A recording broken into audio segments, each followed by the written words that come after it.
Thank you, guys. Thank you, guys. But this is not about me; it's about you guys. So thank you so much for giving me a couple of minutes to talk about this wonderful, beautiful film. So, ladies first, let me start with you, Miss Lorraine. Something that caught my attention was that during the credits. There's some of the characters that were on the film, and they are actual modern urban cowboys from the Fletcher's Fleet stables. What was it like to work with these guys, and what did you learn that you use while working on your approach to your character?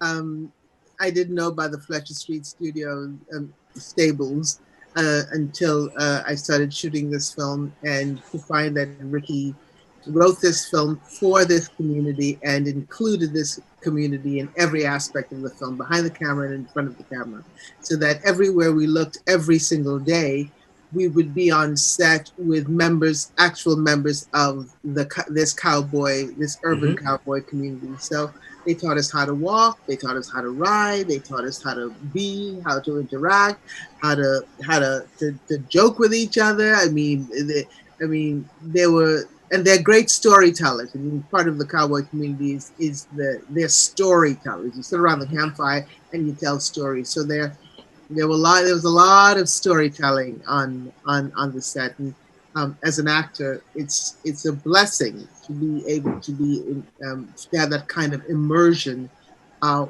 not just in preparation of a film, but while you're actually shooting it all through the film. That was terrific, and I fell in love with horses. That's what I took away from it. Excellent. Thank you for that. So, Jarrell, at the beginning, your character fit somehow the characteristics or fits the stereotype of kids who prefers the easy life to get out of their surroundings. However, there's a scene where we find out about the real character's motivations that are different from what we might think, shying away from that stereotype. So, do you have any input on the script or recommendations on that particular part of this or your character's journey? Yeah, I think it's incredible that Ricky was able to paint that character and paint it so beautifully. It's an incredible arc where at first you think he does fit that stereotype, and by the end you kind of feel like he was a big brother that you never had. And I think it's important to see a character like that because it reminds you that just because somebody deems somebody a drug dealer or he's into this that there's always some truth behind it and there's something real behind it. And it was cool to see the ambition behind the character with that.